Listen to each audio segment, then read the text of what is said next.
You're listening to My Comic Life on the My Comic Life Podcast Network.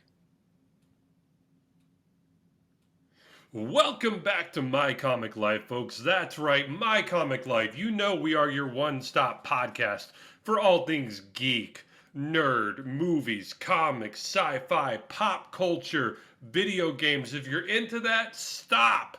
You have found the podcast for you. I am Sam, and joining me each week in the My Comic Life studio, folks, I just found out he got the Pym Internship. Congratulations, Alex. Say hello to the folks out there, Alex. Hey, what's going on out there, folks? Hank Pym Internship. Yeah, I just got it from my ability to make small things seem a lot bigger than they are. It's really all about the angle that you take the photo from. So keep that in mind out there as you're My listening, folks. gosh. Absolutely, we missed you all so very much. Have a pretty decent. I'd say it's a decent show. Not our best. But of course, every show is our best, ladies and gentlemen, and we can't wait to bring this one to you. Sam, please take us into it. All right, a brand new trailer for Halo released during the AFC Championship game between the Kansas City Chiefs and the Cincinnati Bengals. Go Bengals! And shows Master Chief in action and confirms the series' March premiere date. Halo is an upcoming American military science fiction television series developed by Kyle Killian and Steve Kane for the streaming service Paramount Plus and is based on the video game franchise of the same name. Alex, right out of the gate here, are you a fan of the Halo video game franchise? And if so, what's your favorite Halo video game? I definitely am I'm a little bit more than a casual fan when it comes to Halo. I loved Halo 1. Halo 1 was the entire reason why I bought an Xbox, the original one, the giant, it looked like a stereo receiver. And just to play Halo, I fell in love with it. I loved the co-op that you could do, just playing with friends and buddies. That was back when games were kind of designed with couch co-op in mind. And then I kind of just stepped away from Xbox as a whole. I got on with the PS3 and the PS4, and so I played Halo 1. I want to say I played Halo 2, but then after that, I have not revisited the franchise until this most recent one, this Halo Infinite, and this one is definitely pulled me back in and makes me want to, go back and see what I missed from the past games. What about you, Sam? Are you familiar with the Halo video games? Very familiar. Excuse me. Yes, big fan of the video games. Didn't quite get to play them all when they first came out. I had a PlayStation 2, didn't have an Xbox, but definitely I would go over to like friends' houses or, to like my friends, dorm rooms, and I would totally play co-op Halo with them. Love the story, love the characters. Yes, have always been a big fan. This is a very rich, immersive world with a very compelling protagonist, and all the games have just been really fun. I mean, it's totally cool, and just a blast to stick a plasma grenade on a horde character and watch him take out two others right right beside him. This is a really fun video game franchise. I got a real quick question, Sam. So, Yeah. what video game franchise has better music? Is it Halo or Zelda? Oh man. I gotta go with Halo because I can't hear any Zelda music in my head right now. But as soon as you mentioned Halo, I heard that Halo choir chant that plays at like the beginning of Oh all the man, Halo games. Same question to you though. There. it's tough because like the Ocarina of Time, like I could it, if you play any song from that particular game, I could tell you exactly where you are on the map. But like that Halo, the main theme, that was my alarm clock for a long time, and it was just like nothing gets you more hype than hearing the cello music just come in and then beating the big old drums and stuff like that. Like there's just nothing like it with, especially with that song in particular. But it does have a lot of other great tunes like Ashes and. But for me, it's just the nostalgia factor that I gotta go with Zelda. Really? Okay. So divided on this one. Uh, again, I'm gonna pose this to you. Favorite Halo game, and can you rank them, Alex? My favorite Halo game, it's got to be kind of a it wouldn't be a My Comic Life favorite question without it being a tie. So I guess it would have to be between the first one and this last one here because it really the first one was I fell in love with Halo, and then this Halo Infinite kind of made me re-fall in love with the series. So, two very similar feelings, and I just got to give it to both games. Can I rank them? Sadly, I probably can. I can rank the ones that I played. I'd go with Halo 1, Halo Infinite, Halo 2. But I just haven't played. Like, I haven't played Reach. I haven't played ODST 2, 3, or 4 or 5. So I mean, hopefully, I know you're a little bit more of a veteran when it comes to the Halo franchise. Can you have a list your favorite game, and can you rank them all? Like you, yeah, it's gonna be like one of those famous My Comic Life ties. Yeah. Ever since they did like an HD remaster for like the whole series, I got it on my Xbox One X, and yeah, definitely played through it a couple of times.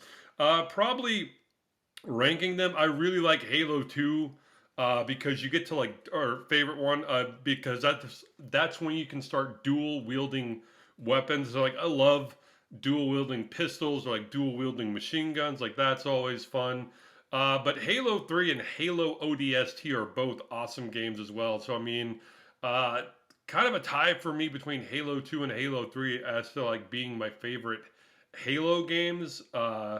Ranking them, I would probably go Halo 2, Halo like the very first one, Halo 3, and then Halo 3 ODST would kind of be like my top four Halo games. I can already hear the fanboys seething in our comment section on our Facebook page and on our YouTube channel. But yeah, if you think you know better than us, feel free to rank the Halo game series and tell us what your favorite Halo game is and why.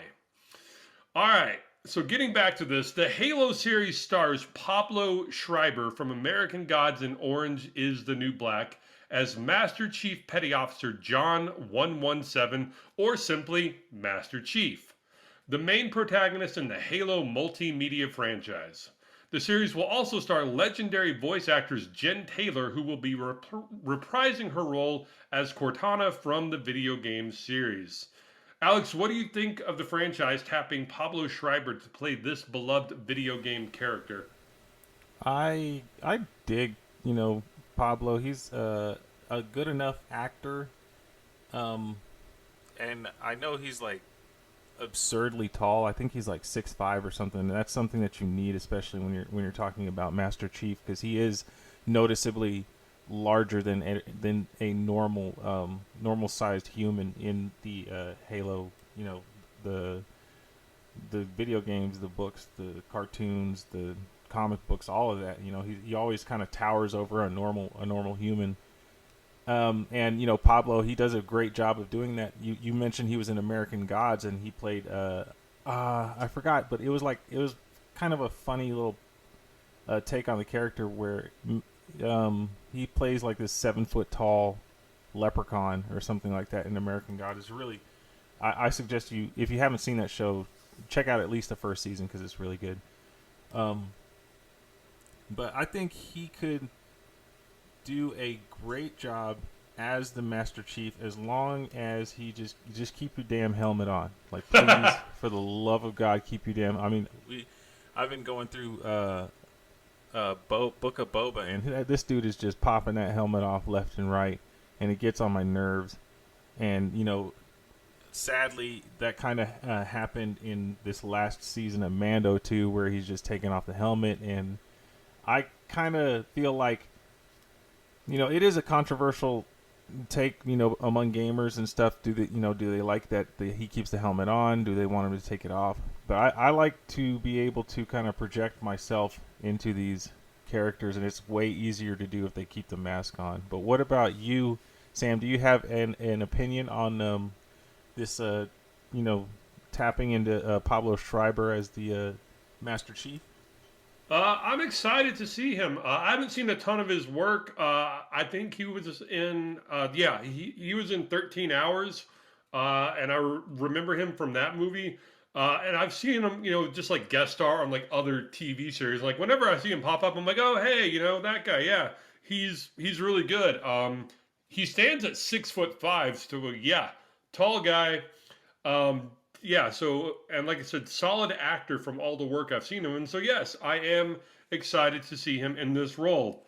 But like you brought up a very, very good point. Please keep your helmet on. You've never seen Master Chief's real face in like the video games. Like he has taken his helmet off before, but when he does, it always cuts to like a first person perspective. I know there is a belief in Hollywood out there that like if you can't see the person's like face and you can't see their emotions, you won't understand their character, like understand like where they're coming from, or like you won't pick up on like happiness or anger or like sarcasm. But let me tell you, if the actor is good enough, you don't always have to see their face to like understand their emotions. Just look at Andrew Garfield's Spider-Man. He wore a Exactly. mask and he wasn't popping it off every 5 seconds. And I definitely fully understood where he was coming from and felt his emotions. Hollywood, you don't have to dumb it down for us. A character who is meant to keep their helmet on can keep their helmet on, and I guarantee you, if they're good enough in that role, we're still going to be able to relate and feel for this character. Please, for the love of God, keep your helmet on. Well, this Whew. is Okay. so like I was reading the article um while we were doing show prep and stuff, and it says here 343 Industries, who took over the Halo franchise from Bungie when they left from Microsoft. 343 Industries Kiki Wolfkill, who serves as an executive producer on Paramount Plus's Halo series, recently confirmed that the show occupies a separate timeline from that of the games. So, do you think that that's going to kind of be their like little ace in the hole way to be able to explain like, oh, that's why he's taking his helmet off? Yeah, probably. Also, there's a lot more, I'm not going to say animosity, but distrust toward the Master Chief. At least that's what it looks like in this trailer. And like the video games, right off from the start, everybody's usually like really happy to have Master Chief on board, and like he's like a legend in his own right, and a lot of people are just in awe of him. Um, it's only toward like the latter games when he goes a little rogue that people start distrusting him less. But I mean, like from what I saw from this trailer, uh, right off the bat, they're like, can we actually, control this guy, or how do we control him? And that was never really a big point until like the latter games in the franchise. Right. Uh, So, but so like helmet on or helmet off. I think Pablo Schreiber is a really good pick for the Master Chief, but he's not the only big time actor to be in this production, right? Right. Aside from Pablo Schreiber, who once again I think is a great choice for this, and he's sort of an unknown, and good on you for going with a semi-unknown actor to fill that role. But fan favorite Jen Taylor, who voiced Cortana in the Halo franchise, is coming back to voice Cortana in the TV series. Now, Jen Taylor, like I said, has voiced Cortana, Zoe in Left 4 Dead, Princess Peach, Toad, Birdo, Princess Daisy, Toadette. Sorry, just I had to go server there. Toads and Toadettes. Ladies and gentlemen, L- welcome to the wait, stage. yeah. Uh, Lena, Puck, Wind Ranger, and Medusa from Dota 2. Uh, Alex, reading off that list, what is your favorite Jen Taylor role? I think for me, I mean, it's got to be Cortana, right? I mean, there's no other. I mean, there she has a lot of kind of big names under her, um, or I guess in her, her portfolio.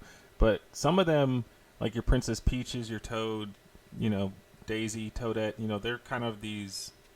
I don't know. They're almost like Pokemon, where they'll just like say like a few things that it's not like you're reading off like Hamlet as Toad, as funny as that might, But Cortana, she really gets to kind of inject her own like charisma, and it's to me, it's easily the best role that she's done so far. What about you, Sam?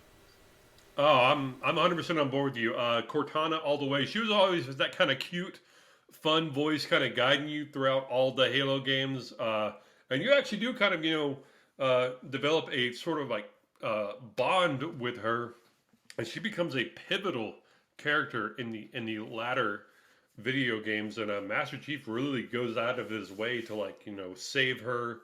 And yeah, but yeah, definitely Cortana. Yeah, like I said, she is awesome in that role, and I'm so glad that they brought her back to play Oh, it her was in the definitely series. an amazing kind of moment in the trailer.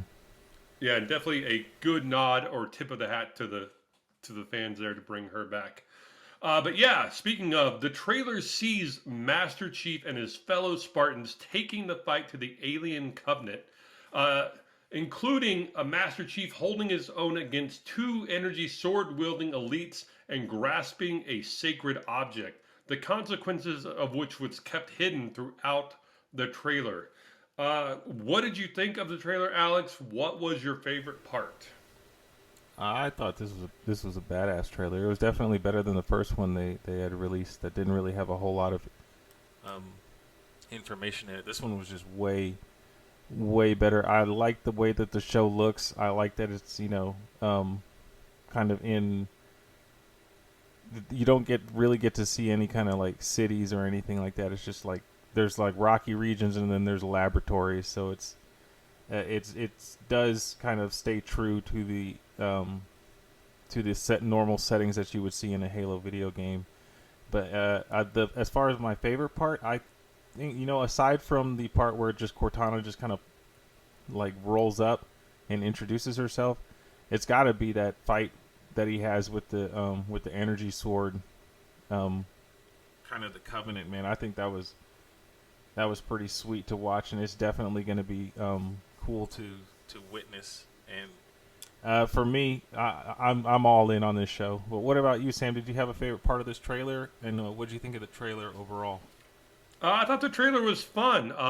Definitely better than I thought it was going to be. It kind of went above and beyond my expectations, and yeah, I was really excited from what I saw. Favorite part, kind of like you. Yes, him taking on the two horde aliens that were wielding energy swords. Seeing all those like vehicles that we've seen in the game, kind of like in like real life and in action. Uh, and yeah, just kind of seeing like that first raid on like the village and like Master Chief landing and just getting to see Master Chief in action, period. And then yeah, seeing Cortana pop up at the end, and they did a really great job of matching Cortana from the video games to this. Um, yeah, those are definitely. I know I listed more than one favorite part, but yeah, those are definitely my favorite parts of the trailer. Last question here for you, Alex. Is this a day one stream for you?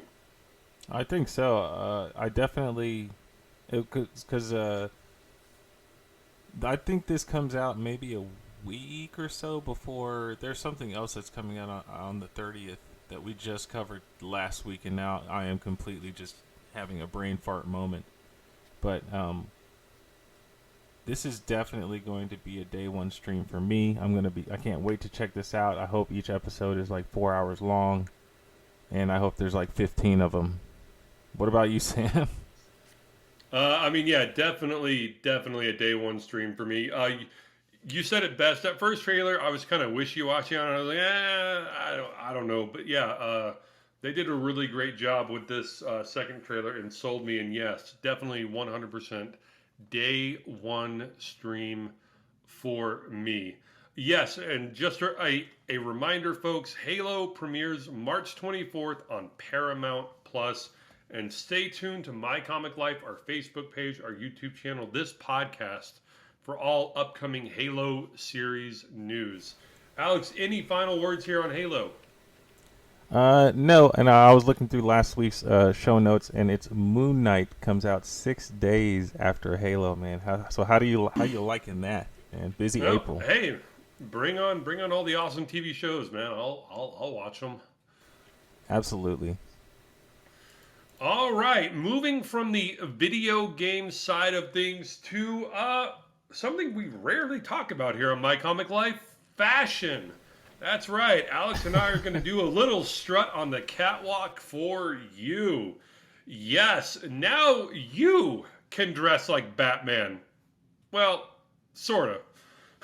To celebrate the release of Batman, directed by Matt Reeves, Warner Brothers Consumer Products and DC have partnered up with French fashion house Lanvin to create a series of pieces inspired by Gotham City's premier hero. Coinciding with Batman's theatrical debut, the collection will be available for purchase both online and in select Saks Fifth Avenue stores starting March 2nd and will be sold on Saks.com 2 weeks later on March 15th. Also, if you live in New York, you will not only be able to purchase these goods, but Saks Fifth Avenue will actually be transformed to appear like Gotham City as it looks like in the upcoming blockbuster. So, you're going to get to see what Chicago looks like in New York City. Awesome. Hooray. Hooray! Um, Alex, what do you think about a beloved comic book franchise collaborating with high fashion? I mean, I guess in like this day and age where everybody is collaborating with high fashion and kind of having their own like collections and everything, but I guess if somebody was gonna do it, it would be Bruce Wayne. It'd be like the Bruce Wayne collection, Fall 22. Like it's just it's I guess it's meant to be.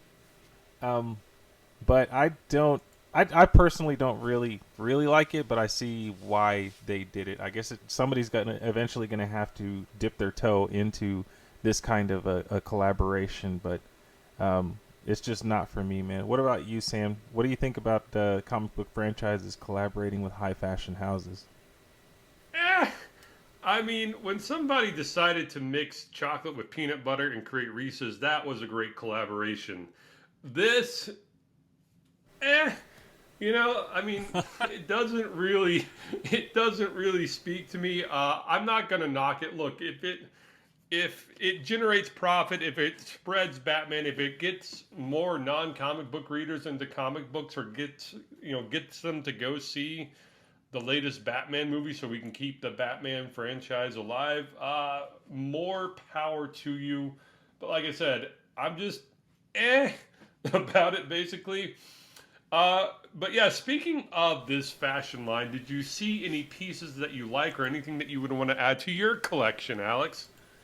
Man, hell no, dude. This shit ain't for me, man.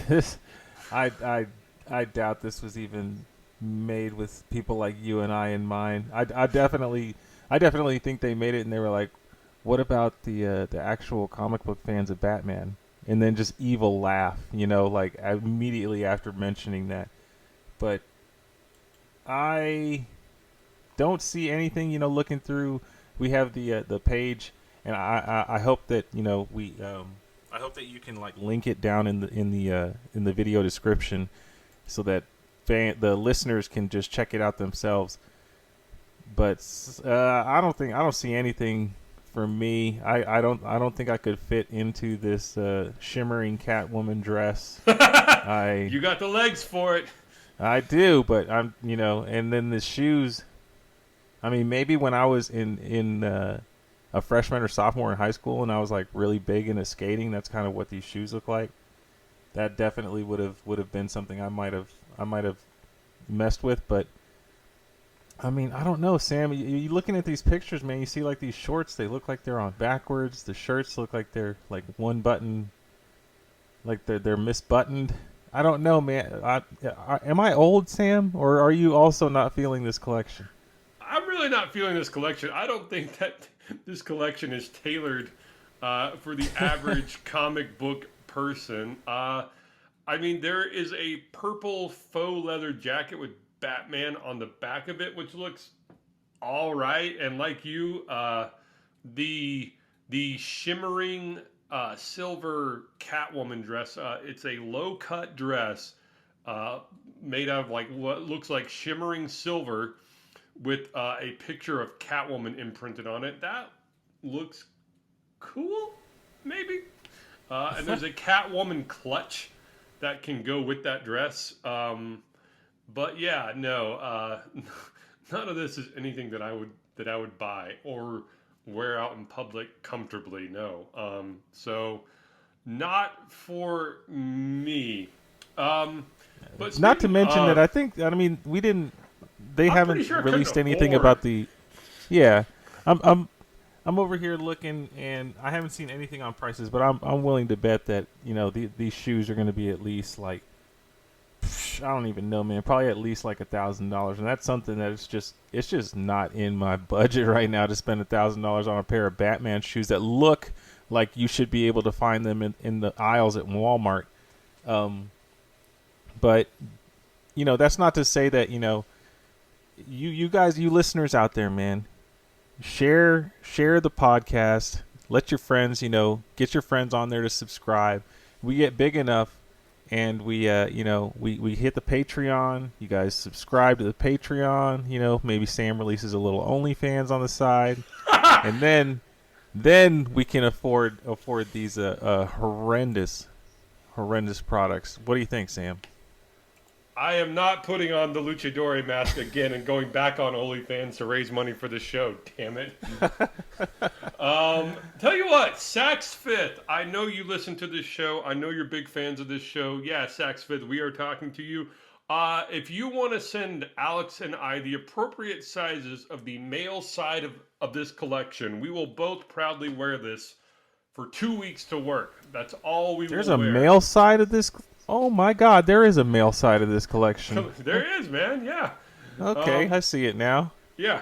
I will wear this 2 weeks to work and around town, and so will Alex, and we will get the word out about your collection. You just got to send it to us, all right? Oh my gosh! But speaking of comic books and fashion collaboration, Alex, what comic book franchise would you like to see collaborate with a fashion house? Ooh, I would like to see. Okay, I want to see Doctor Doom pair with Hugo Boss, because I feel like Hugo Boss has already kind of worked with a European dictator before. I'm not going to mention any names. You could do your own history, and look it Oh up my yourself if you want. But yeah, I think Hugo Boss would like to put another European dictator under their belt. What about you, Sam? Oh my gosh. Cannot believe you just went there. Wow. A little less radical for me here, Alex. I would like to see, Ralph Lauren or Polo design me some back to school wear for Charles Xavier's School for the Gifted Mutants. Yes, I want to see the X-Men team up with like Tommy Hilfiger or Calvin Klein or like Polo. And yeah, design me some back to school activewear for a mutant school. I think that could actually work, and that might actually get me to buy something. But yeah, nothing in this collection stands out to me unless, of course, like I said, Saks wants to send it to me. But hey, Absolutely, but like I said, we'll link it down in the show's yeah, description. yeah, yeah, Please let us know what you guys think about it. And it's okay to like it. Okay, we're not saying that at all. We're just saying that yeah, it's just yeah. not like I don't have the sauce to pull anything like this off. Yeah, I agree. Look, if we post this down in the show notes and you're like, I really like this, more power to you. You have our support. It's just Alex and I, we just don't think we can pull off any of these looks. But again, if you want to send us these looks, I will try my hardest to pull them off and I will wear them. Uh, uh, but keep it locked here at My Comic Life, and we'll be sure to keep you swagged up from head to toe. All right, stepping off the runway, we are moving on to Hawkeye, folks. Hawkeye, that's right. Spoiler alert, spoiler alert, spoiler alert. We are about to break down the sixth and final episode of Hawkeye. If you haven't watched it yet, pause the podcast here. Use your own Disney Plus log on. Try not to borrow a friend's, but if you have to, you have to. Watch the episode and then come back here again. I'm going to give you that oh so famous My Comic Life 4, 3, 2, 1 countdown, and then we are going to get after it here, folks. So we're going in 4, 3, 2, 1. All right, folks, you are spoiled. The sixth and final episode of Hawkeye, entitled Have Yourself a Merry Little Christmas, or something close to that, was written by Jonathan Igla and Alyssa Clement, and was directed by Rhys Thomas, and originally premiered on December 22nd, 2021. As Eleanor meets with Kingpin to break off their partnership, Barton and Bishop watch a recording of them and learn that Eleanor killed Armand and framed Duquesne. On Christmas Eve, Barton and Bishop attend Eleanor's holiday party, where Bishop confronts her mother and learns her father owed money to the Kingpin, leading to Eleanor working with him. Alright, it's been almost 4 years since he donned the white jacket as Wilson Fisk. Alex, do you think Vincent D'onofrio's still got it? I absolutely do. I mean, I think he could hit the man. Vincent D'Onofrio is a absolute stellar actor. He was a banger of a pick for Kingpin in the original Netflix run of Daredevil, and he's definitely still got it. That being said, I think you had a better take on kind of how I'm feeling about this, Sam. So I'm going to yield the floor to you after I ask you, do you think that Vincent D'Onofrio still has it as Wilson Fisk in this now MCU version of the character? Vincent D'Onofrio is a phenomenal actor. If you don't believe me, go watch Full Metal Jacket or The Cell. The man is fucking awesome. Yes. He's like one of the only reasons to watch The Cell, by the way. Yeah. Yes, he still has it as Wilson Fisk, but I felt like they neutered him a little bit. In the Netflix Daredevil series, we got like an R-rated Wilson Fisk. I keep flashing back to this scene in the Daredevil Netflix series when the reporter Ben Urich finds Wilson Fisk's mom at a old folks home and visits her there, and then Wilson Fisk finds out and goes to his place to kill him. And I mean, you hear Kingpin just like screaming in like so much anger and hatred and pain like behind this scream as he chokes and beats the life out of Ben Urich. And like, it is a tough scene to watch, man. But I mean, like that was a hard R Kingpin, and so true to like what his comic book character is here. And like, I was definitely afraid of him.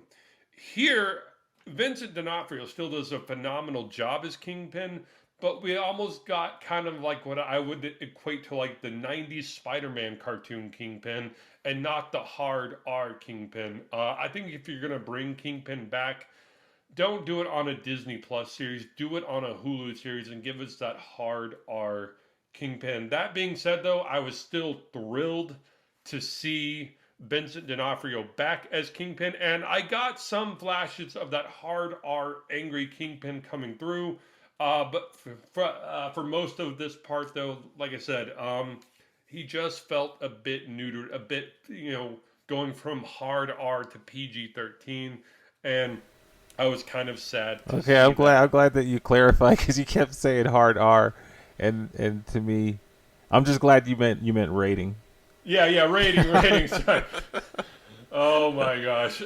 All right, moving on here. Kazi attempts to assassinate Eleanor on Kingpin's orders, but targets Barton instead. Barton enlists help from Grills, the LARPers, and Duquesne to evacuate the party before rejoining Bishop to defeat the Tracksuit Mafia.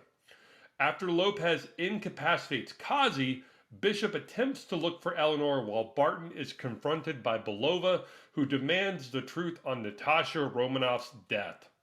They fight, but he reminds her of his friendship with Romanoff and her sacrifice to save the entire universe. Belova spares him and leaves. Now, Kingpin tries to stop Eleanor from escaping, but Bishop arrives and incapacitates him with Barton's trick arrows. Afterwards, Eleanor is arrested by the police for Armand's murder. Kingpin escapes but is confronted by Lopez and a gunshot is heard. The next day, Barton returns to his family with Bishop and Lucky and returns to watch Laura and burn the Ronin tracksuit. Oh, sorry. He returns the watch to Laura and burns the Ronin tracksuit. Sorry there, little slip up. Alex, what was your favorite part of this episode? And do you think this is the last time we'll see Jeremy Renner suit up as Hawkeye in an MCU project?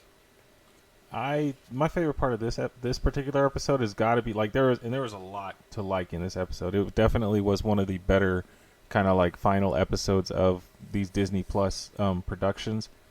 But and the man who stole it from me was definitely Armand Duquesne, sitting there swinging that sword and fighting all the tracksuit mafia. When he became the swordsman and he was just like avast, and en garde and stuff, and he was just kicking their ass using that sword. That was probably my personal favorite part of it. It was just because it was kind of a really lighthearted moment with all that action, but it didn't get to the point where it was just kind of like hokey and kind of cringy.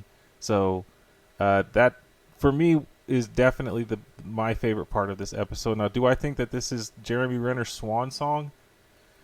Oh man, I do actually. I think that he's kind of washed his hands with it. The man has put in like 10 years into this, or I guess 11, maybe 12 years by now after this project, into the MCU, and the fans love him. I'm sure he loves his fans, but it's just kind of it's that time, man. And he definitely has a person to pass the baton to, so to speak. So. What better time than now to kind of just ride off into the sunset on this high note? It'd be kind of like winning the Super Bowl and then retiring and just being, got like a mic drop moment. But Sam, I pose these same questions to you. What was your favorite part of this episode, and do you think we'll ever see Jeremy Renner again in an MCU project? You and I are definitely on the same page here. Definitely one of my favorite parts was, yes, Duquesne just fighting the tracksuit mafia with his sword, acting like somebody from an old Errol Flynn film. Yes, swashbuckling all those guys and being like, "Have at thee!" and "On guard." Yeah, that was hilarious. Loved Kate facing off with Belova, kind of running through the building. That was kind of funny and fun, and they play off of each other really well. And yes, I loved seeing Clint finally clear things up with Belova and kind of face off with her. Also, it was just fun to see Kate and Clint kind of back to back, just two archers shooting off all their arrows as the tracksuit mafia kept trying to stop them. That was a really fun scene for me. Do I think this is the last time we've seen Jeremy Renner? No. Do I think the bulk of this show is going to get turned over to Kate Bishop? Yes, I do.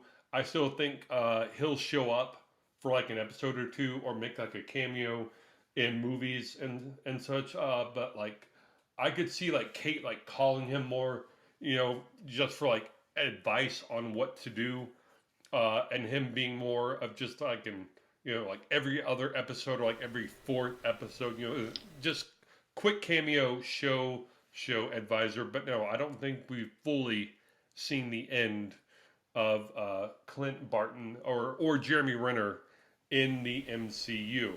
Well, I certainly hope not, because I definitely can see a timeline out there where they kind of let him retire for a while and then bring him back for a kind of old man Hawkeye type of project, which I would absolutely dig watching something like that. Yeah, for sure, for sure. But moving forward, like I said, it looks like Kate Bishop is gonna be taking the reins here. Are you okay with Kate just being on the TV show, or would you like to see her make the jump to the MCU movies? I think that there is room for her in the MCU for sure. I think that the MCU, like for all of its great qualities and stuff like that, they typically don't really have a like a not only a strong female lead type, but also like a funny female lead type. And Natasha was getting that way, and then they killed her, and then Gamora was getting that way, and then they killed her too. So hopefully they don't kill Kate Bishop, but I think that she could definitely make that jump into the movies, and that's the kind of character archetype that they want and they need for these movies. So hopefully we'll get to see her, on the big screen in the not too distant future. But Sam, do you think that Kate Bishop is a good fit for the future of the MCU proper? Yeah, yeah. I think shows like WandaVision and definitely Winter Soldier and the Falcon. All these shows have proven that yes, you can have these characters both inhabit the big and small screen. And Haley Steinfeld has already more than proven herself as a wonderful movie actress. So yes, I would be fine seeing her both on the small screen and on the big screen, just based on the fact that you have cast Haley Steinfeld as Kate Bishop. Uh, Alex, what would you rate this episode? And then, last question, what would you rate this series as a whole? This particular episode, I mean, we've already covered, a lot of our favorite parts. The action was great, but like I said, a lot of the highlights of this episode was when they stepped away from the action to kind of, I guess, inject some personality into the episode. Like you said, the hallway, the running through the different floors of the building with Kate and Belova when they were fighting each other. You have Armand Duquesne kind of really stealing the show there when he shows up. You had when Clint got stuck in the tree. Like there was a lot of these little parts that kind of really made this episode a gem, and everything kind of came together. So I would rate this episode. This would probably get my highest mark of the season for this particular episode. I'm definitely going to give this like an 8.5 or a 9. It was just really good. And as a whole for this series, oh man, this has got to get. I guess I would give it about an 8, but it's a very, very strong 8. And to me, this is definitely on the higher side as far as all of the Disney Plus projects go. This is definitely up top, top 2, if not number 1 for me. But Sam, what would you rate this episode, and what would you rate the series as a whole? Episode gets an 8.8, solid B plus, solid strong episode. Great action, fun to see Kingpin back. Just I'm glad they wrapped up the Belova Barton storyline there. Loved the closing scenes of them burning the Ronin suit and him making it home in time for Christmas and finding out his wife was a former agent of Shield. Wow, man, mind blown there. Yeah, and also just loved seeing his wife on screen again. We'll definitely take any any time to see Clint Barton's awesome wife on screen. I'm blanking on her name, Alex. Um, but yeah, definitely any time to see her on screen, and I'm hoping maybe somewhere down the road we get to explore her past or possibly her future as an agent of Shield. That would be awesome to see. Clint stay home and take care of the kids, and she goes out on an adventure. That would be cool to see. Or But even yeah, if so they go back before like she met Barton, and it's Linda Cardellini, Linda and Cardellini, thank you. like So you said, sorry. Yes. anytime that she shows up in the show is just kind of like a huge bright spot because she keeps the show. She reminds you that Barton does have, she grounds him in reality, and he does have, like that he does have a risk, and he has something to lose. Uh, so I would, and you, I mean, you definitely sold me on it. Give me that kind of Laura Barton show. Pair her up with maybe the I'm blanking on her name, but the girl from Falcon and the Winter Soldier, the one who ended up being the main, spoiler alert, being the main bad guy in that. So definitely something that I hope that the guys, the big wigs over at Marvel would take a look at. But what would you rate this series as a whole, Sam? Okay, first of all, sidebar. Give me Linda Cardellini making first contact with the Nova, with the Nova Corps. I know they showed up in Guardians of the Galaxy, but like let Linda Cardellini make first contact with them for Earth, and let introduce Rick Ryder as like the Nova of the Earth galaxy, and he and Linda can go off on adventures together. That would be cool. I'd pay to see that. Oh yeah. But as a whole, solid 8.5 series. It's no WandaVision. I'm kidding, Alex. I'm kidding, Oh my man. god, that's the best part. But no, yeah, just solid 8.5, solid 8.8. Just a solid B plus, fun, good series, well written, great chemistry, fun action. Definitely would rewatch it again. Like I said, just solid 8.5 to 8.8 series, solid B plus there. Alex, any final thoughts or comments on Hawkeye before we wrap it up here?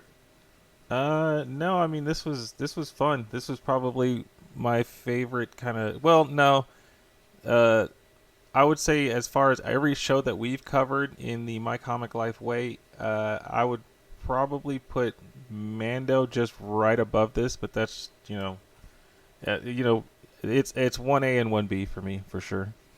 All right. All right, folks, this wraps up another great episode of My Comic Life.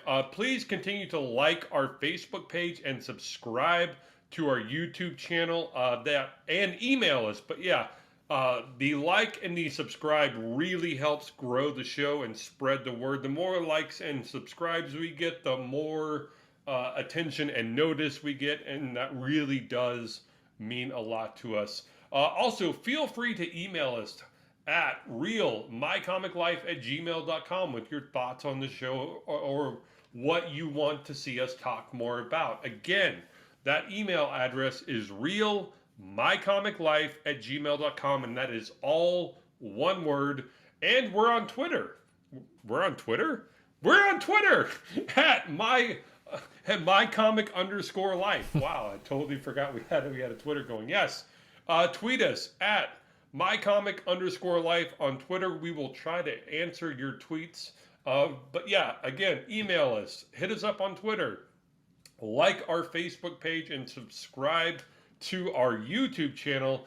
And also, time to shout out our My Comic Life fan of the week. Our My Comic Life fan of the week is Martin Brown from Cape May, New Jersey. Martin Brown, thank you so much, sir, for subscribing to our YouTube channel and emailing us your thoughts on our show. Again, Martin Brown, you are our My Comic Life fan of the week. Salute to you, Martin. Salute to you, Martin, man. I appreciate it a whole lot. We both do. You're getting us one step closer to that purple Batman jacket. As always, apologies to Kevin Smith. We just ran out of time. Sorry, the Linda Cardellini talk bumped you off this week's show, man. So sorry. We are gonna get you on sometime this year, but again, apologies to Kevin Smith. Just ran out of time. All right, folks, this wraps up another great and fabulous and awesome episode of My Comic Life. So ditch the herd, be a nerd, stay strong out there, my friends.